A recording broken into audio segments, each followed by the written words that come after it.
call the Senate Education Committee to order. Today is Friday, February 14th, 2020. It's 9 a.m. In attendance are Senator Hughes, Senator Costello, and myself, Senator Stevens. Senator Begich stepped out to put a tie on. And in addition, Senator Coghill is, I can't throw him out because I need his vote today. But in addition, Senator Coghill is at a meeting next door, and he'll be here if we need him. We have a quorum to conduct business today. Today we're going to be continuing our hearing on Senate Bill 6, the Alaska READS Act. Thank you, Senator Begich. It is Valentine's Day. Happy Valentine's Day, everyone. Let's just point out this is the 8th, count them, the 8th hearing on this bill since January 23rd. So for the love of Cupid, let's please pass this bill. Any questions or comments from the committee before we start? Okay, let's go on to Senate Bill 6 and ask the sponsor, Senator Begich, for any thoughts. Thank you, Mr. Chairman. Just a couple of quick thoughts before we close out. I wanted to thank your staff and the staff of Senator Costello, Katie, and Tim for the hard work they did, and also my staff, Lukey, in terms of making sure we could craft that amendment that closed our last meeting in a good way. And so I'm looking forward to a swift meeting today and some closing comments that I would like to offer at the end of the meeting. Thank you, Senator Begich. I appreciate everyone's efforts meeting yesterday, working with the department on this amendment, and I appreciate that we are now at the point that we are. So at this time we have before us draft CS for Senate Bill 6, version G, as our working document as it was amended yesterday. We have an amendment from Senator Costello. Senator Costello, I forget a motion to start with. Good morning, Mr. Chair, and happy Valentine's Day. I move Amendment G9. Thank you, and I'll object for purposes of discussion. And move on to the discussion of that amendment, Senator. So thank you, Mr. Chair. As we've talked about in the committee, the heart of this bill is really the reading specialists and getting the evidence-based instruction to the students so that they can benefit. What this amendment does is it clarifies that current classroom teachers who are in elementary classrooms, when they renew their certification, their teaching certification, of the 6 credits that the state already requires of them, which they currently choose what those topics are, of those 6 credits, this amendment would amend that and say at least 3 of those credits or the equivalent of coursework, training, or testing requirements in evidence-based reading instruction approved would qualify for their renewal of their certification. So essentially what we're doing is we've listened to the testimony from many teachers and districts that say, yes, we have very talented teachers in our classrooms. However, there are some new methods and science-based, evidence-based, ways of teaching reading that are actually very effective. And we want, in Alaska, we want our current teachers to have the benefit of that training. So this would ask them to gain that training. Currently, the department does offer that. The way this bill is written, teachers could either take it through a credit by earning 3 credits or through coursework, training, or testing requirements. And so, Mr. Chair, that's what this amendment does. It, as far as the timeline of the requirement, teachers already renew their teaching certificates every 5 years, so this would not change that.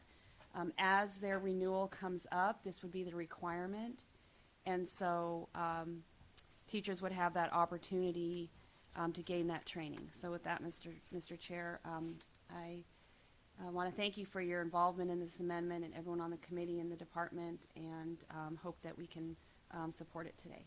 Thank you, Senator Costello. I appreciate all your great work on this amendment. Senator Hughes.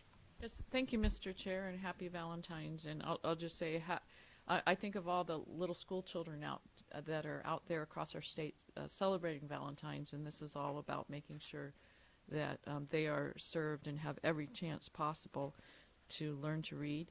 And I have a question for the sponsor, because does this requirement apply to just K through third grade or pre-K through third grade teachers, or does this apply to high school teachers as well? I'm just was wanting clarification on that. Thank you, Senator Hughes. Senator Costello. Mr. Chair, could we have the commissioner come and help clarify this? There's different types of endorsements. For example, my endorsement is for 7th through 12th grade, and the intention here is for the lower grades. But the department actually has a menu of certifications that they offer, and if the commissioner could speak to that, I think that would be helpful. Thank you. Commissioner Johnson, would you or your staff please come forward and help us through this? For the record, my name is Michael Johnson, and I'm the Commissioner of the Department of Education and Early Development, and happy Valentine's Day to everyone. This amendment, as we understand it, would apply to teachers that have an elementary education endorsement, so it would only be for those teachers. Thank you. Further clarification, you fine with that? Yes, Senator Begich. Just to clarify, if you could just walk me through, if I'm a teacher now, what process would I have to go through? Is there a time restraint or constraint on that? You mentioned to me before the meeting started the way that worked. Could you? Because I like what you said. I think we need another lifeline, if you don't mind, Commissioner. Chair, I'd be happy to answer, but I think the commissioner has a little more expertise. My apologies. Through the chair, can you repeat the question, please?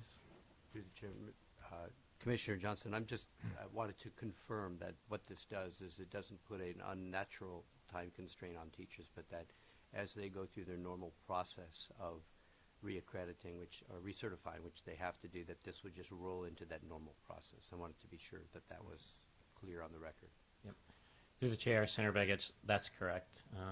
Senator Costello, as she was making the amendment, considered input from teachers and their representatives, and so they, the teachers, their certificates are required to be renewed each 5 years, and part of that requirement is that they get 6 credits of coursework, and so that's all integrated into this amendment so that it's not an additional burden for teachers. It's just a specific application of current practice so that it's focused on reading. And if I could follow up. Yes, please, Senator Begich.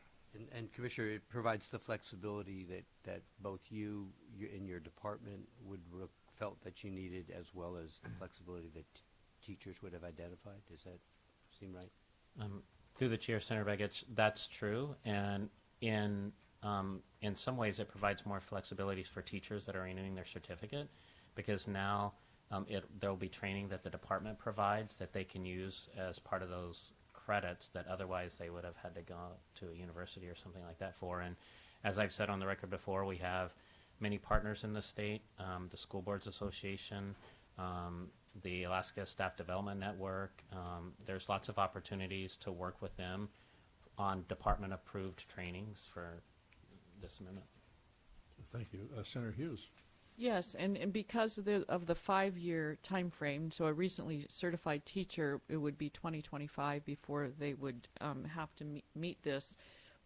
Between now and 2025, is there any requirement that they would have to have some training from the department so that we're not waiting 5 years to equip these teachers to be using evidence-based methods in the classroom? So I just don't want to put it out 5 years. Can you explain whether we'll still be making sure they're all being trained just as soon as this coming year? Through the chair, Senator Hughes, so though there may be a teacher that has to renew their certificate by 2025, they can accomplish the requirements anytime within that 5 years. And so the department's going to be, if the Alaska Reads Act passes the legislature and is signed into law, we are already working to start providing staff development and working with school districts and with our partners to provide that training to as many teachers as we can, as fast as we can. And in some sense, it'll be ongoing. It won't be as if a teacher receives training and then we're done. It's something that we'll continually do, and teachers are, usually very eager for that kind of staff development. So a teacher that may have a certificate in 2025, they could meet the requirements of this amendment next year, and then it still count when their certificate's up. Senator Hughes, please. Yes, as follow-up to that, there's no requirement. They could actually wait 5 years, but from listening to you, your intention is that that the training begins soon and that all the teachers have access to it and do it. And I would hope that our district administrators who are listening, and perhaps those who aren't available to listen right now, will get the word that even though they have a delay here based on their certification, that we shouldn't delay, and the teachers should take the training that you offer. And I actually understand, I think from Posey Boggs, that there's actually some wonderful online training that is free as well. So I'm hoping that there will not be a delay of 2, 3, 4, 5 years for these teachers, but that across the board, across the state, the training will begin this coming year for all. Through the chair, Senator Hughes, I completely agree, and we'll work toward that end. Thank you. Pleased to see Representative Drummond in the audience. Representative Drummond, of course, is the chair of the House Education Committee. Very well. Any further comments? Yes, Yes, Mr. Chair. please, Senator Costello. In our discussions yesterday, it came up whether or not someone who has already received training or perhaps has some sort of a certification in reading that is approved by the department, that when it came time for them to satisfy their renewal, that there's flexibility for the department to consider that and not necessarily burden a teacher with something that they've already received training in. And I just wanted to get that on the record, the comments from the commissioner related to this, because we're trying to arm teachers with the best tools that they can have and not necessarily restrict any teacher from taking classes in another area when they already have this type of training. So I would like the commissioner to perhaps just, for the record, for when the regulations are written, for when this gets put into on the street, that we have this legislative record that I know we look back at and we look at. Commissioner. Through the chair, Senator Costello, that's correct. And I'll just note Senator Costello was very thoughtful about the input that we received yesterday and made that change to the amendment. In terms of regulation, this is just a good opportunity to say again, regulation, as we develop regulations related to the Alaska Reads Act, it's going to be a great opportunity to connect with all of our partners to develop regulations that are both creative but provide the kind of flexibility that you're talking about, so that we capitalize on the expertise that is already out there in many of our teachers in terms of reading, and give them the flexibility to take other courses, but also draw upon their expertise as we apply the requirements of this amendment. Thank you. Any further discussion? If not, I'll remove my objection. If there's any further objections before us, seeing none, then this amendment passes. So with no further amendments, we'll move on to the fiscal notes for Senate Bill 6, and the department will be presenting that, I assume? Thank you.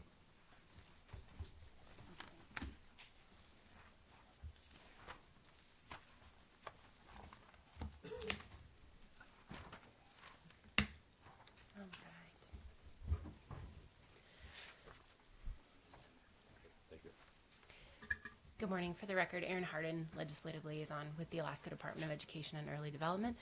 I'll keep my comments brief, as I know we reviewed the fiscal notes in a previous meeting. There are 5 fiscal notes total. We provided you yesterday with a summary spreadsheet, so you can see the totals of the fiscal notes through FY 2026, as is currently noted on the fiscal notes, and then we carried that out an additional 3 years, recognizing that it will take at least through FY 2029 with respect to the pre-K grants for all districts to move through that 3-year grant cycle. So we wanted to be able for you to easily see the totals of those figures. We have begun reviewing the committee substitute language and the amendments that have been discussed in the last day or two. We do not believe there are any substantial changes needed to the fiscal notes. What we anticipate is that we will make some changes in the narrative sections to reflect some of the additions made in the committee substitutes. We will include the parents as teachers language that has been discussed in the early learning coordination fiscal note. And with respect to the teacher retention work group, we've begun preliminary discussions of what support that might need in the fiscal notes.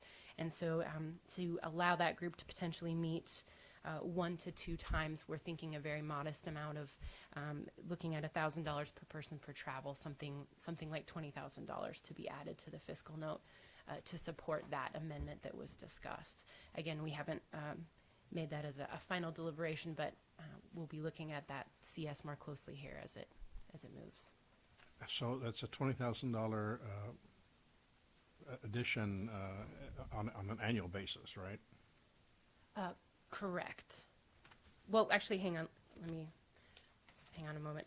I would like to review the amendment to verify the language. I don't remember yesterday in all the discussions if it said the committee would meet annually or if there was I believe actually there was an expiration. And I'm looking to Senator Costello if she recalls. We'll take a brief at ease and try to straighten.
Education Committee, could you please come back to order? And Aaron, if you could help us understand the fiscal note on the working group task force. Thank you very much, Mr. Chairman.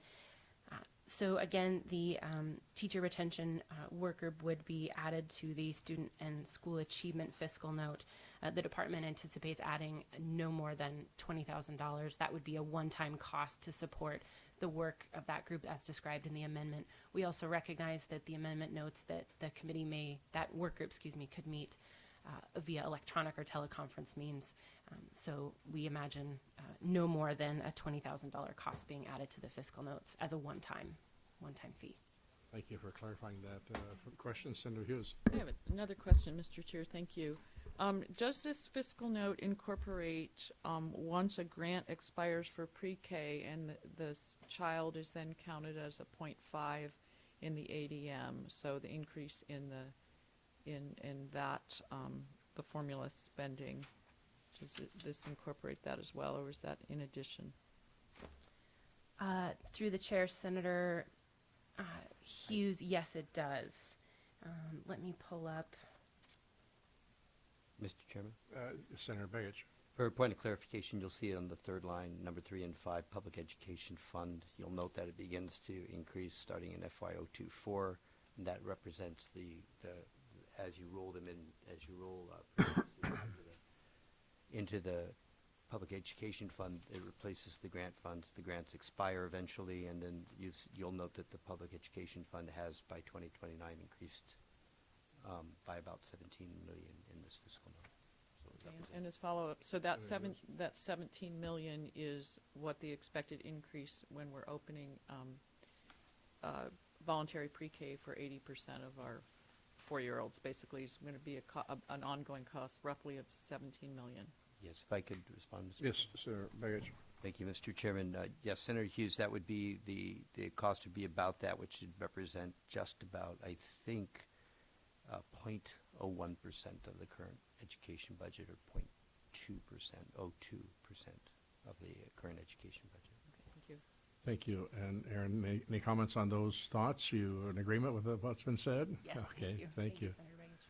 So we've discussed the working group, the parents as teachers. One thing that is missing is University of Alaska, and I know that's not your responsibility, but I do think we deserve a fiscal note from the university on what it's going to, what they're going to do to help train teachers who are already in the field, as well as teachers through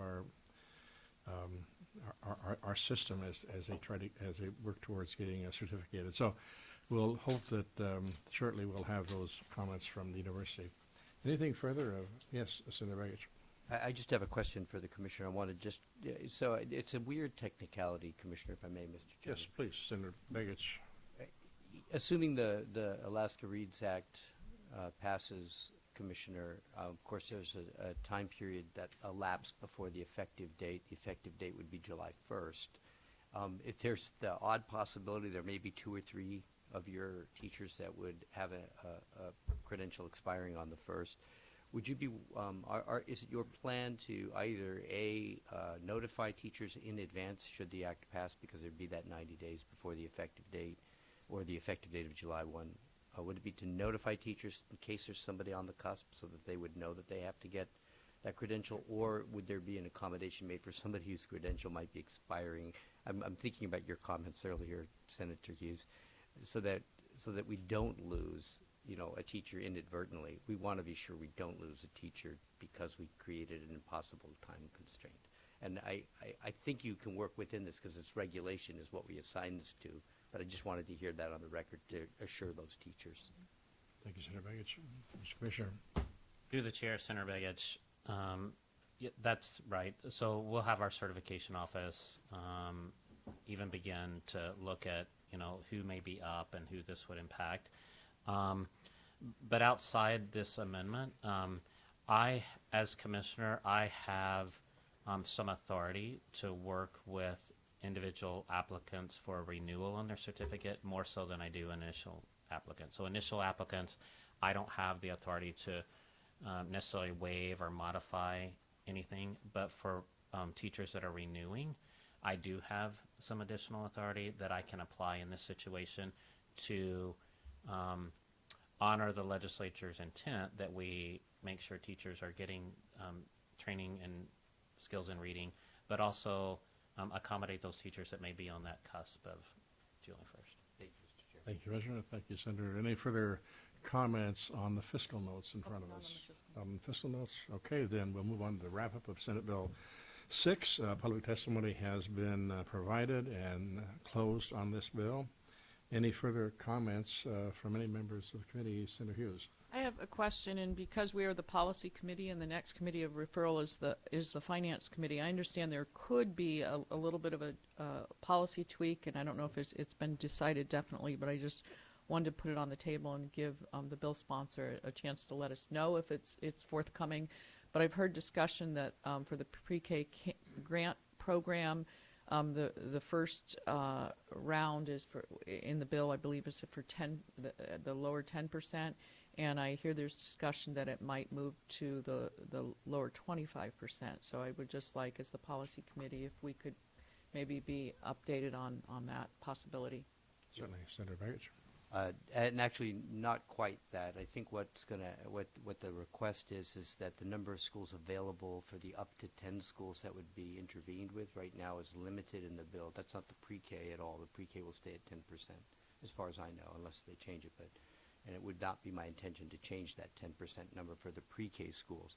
But there's a provision in the bill, remember, that for up to 10 schools that aren't performing well, that the state would provide intensive support for up to 10 schools. Those 10 schools are drawn from the lowest 10% of performing schools. It was a suggestion from former board member Judy Elledge that we expand the universe of where those 10 schools could be selected from, so we don't necessarily miss somebody. And so it's her request that up to 25% of the lowest performing schools be considered for those 10 schools that would be selected. That's all.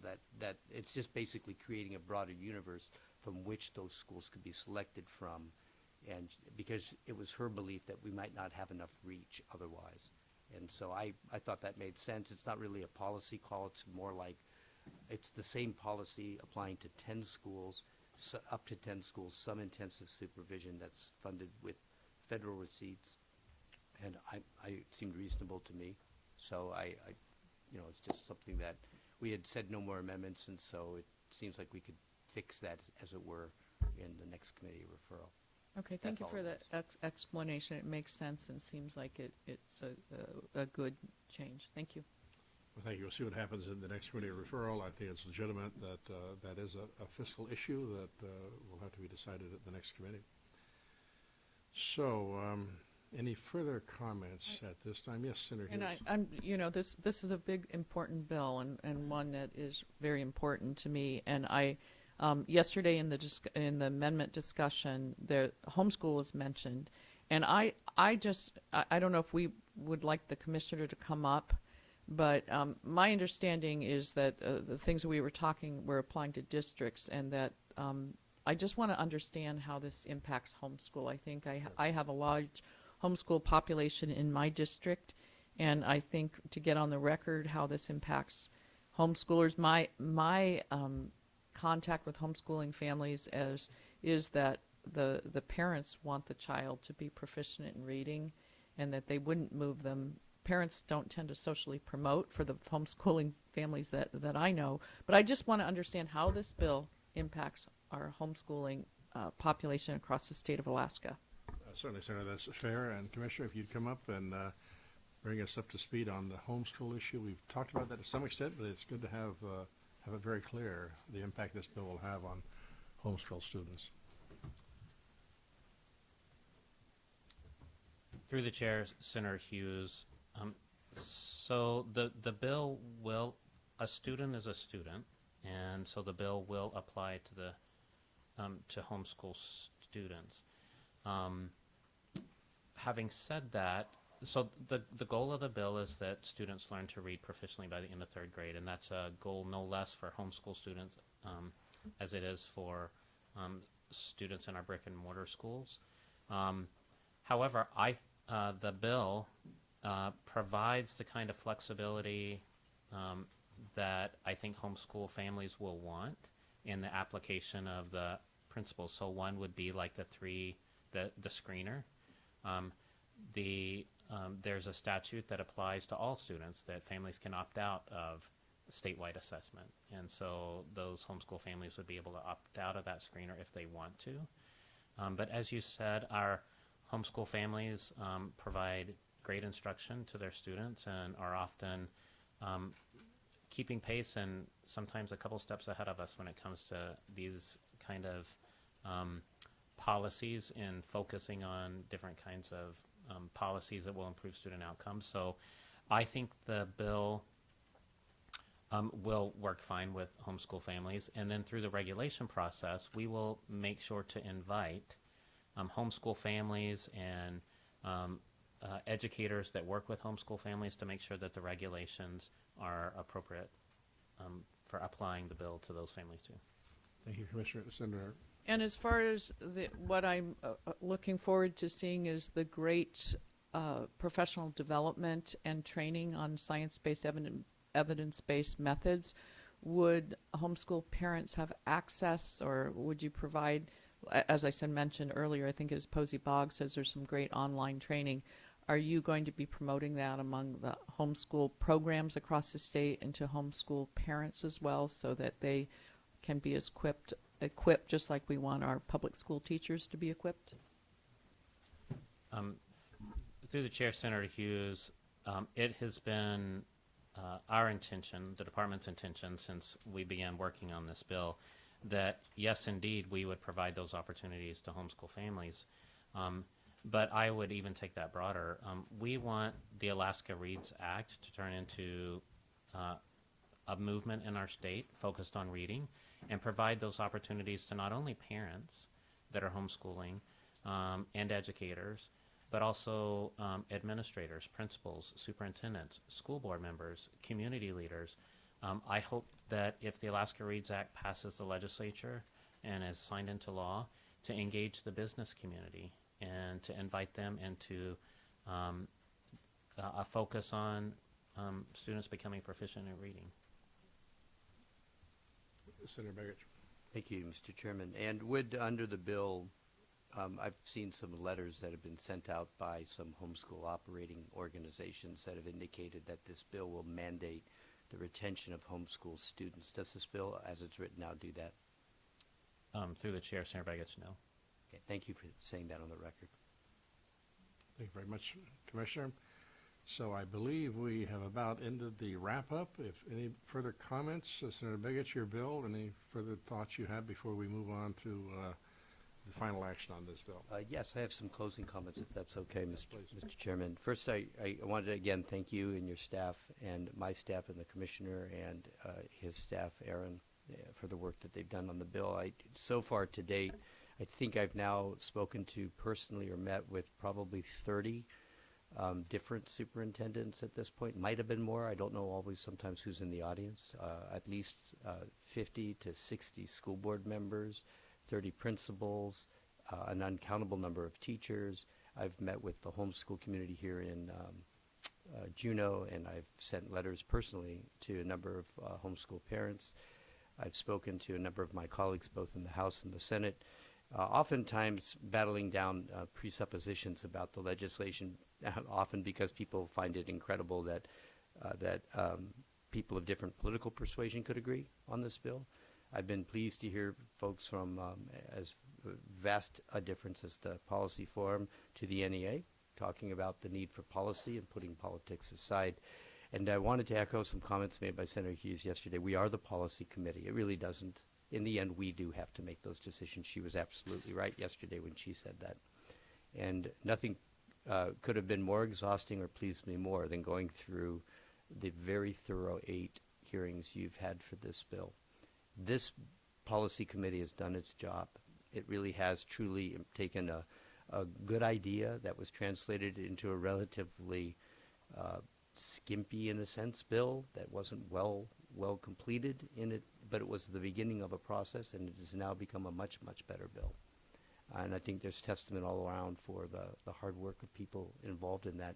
We're going to continue to have robust discussion. We've had it on this committee. Every single member of your education committee has participated and added something to this legislation, as have most Alaskans. So with that, I would very much, I look forward to it moving on to the next committee of referral, and I also look forward to a robust debate on the floor of the Senate with the opportunity for us to once again talk about how we all value education, how we all value our teachers, how we all want our parents to have the right for their kids to have a good education, and how we want to do it within a context that is doable in the state of Alaska. So to all of you, thank you for the work that you have done to make this a better bill, and all the work that you did that preceded this bill that allowed it to happen in the first place. So thank you.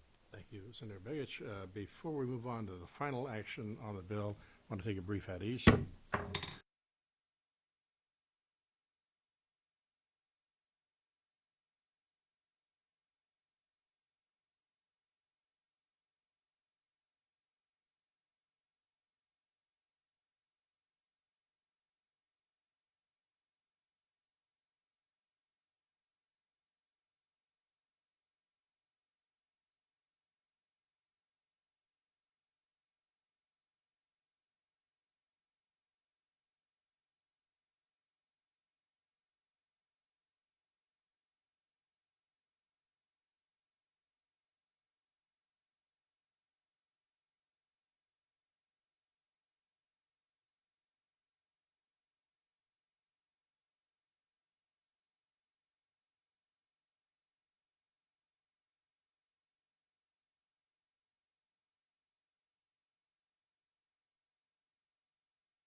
Come back out of order, please. Thank you all for that brief recess, and we'll move on to the final action on the bill.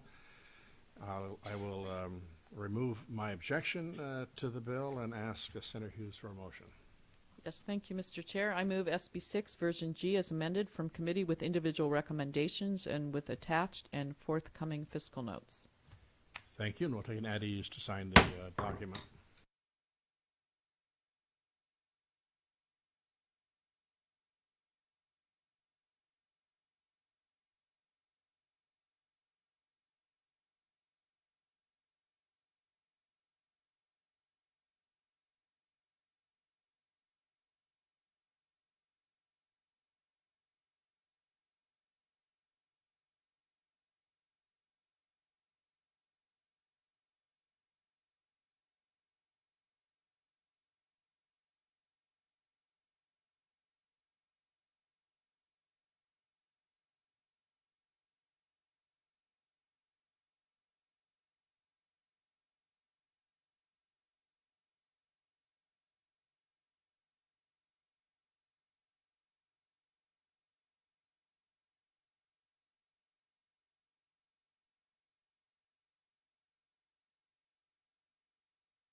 Senate Education Committee back to order. And any further comments or questions from the committee at this time? We will have our next hearing on Monday, February 17th, 9 a.m. It'll be a joint hearing with the House on the State Board of Education. Consider their annual report. That's 9 a.m. February 7th, room 106. If there's no further business coming before us, we are adjourned at 9:40.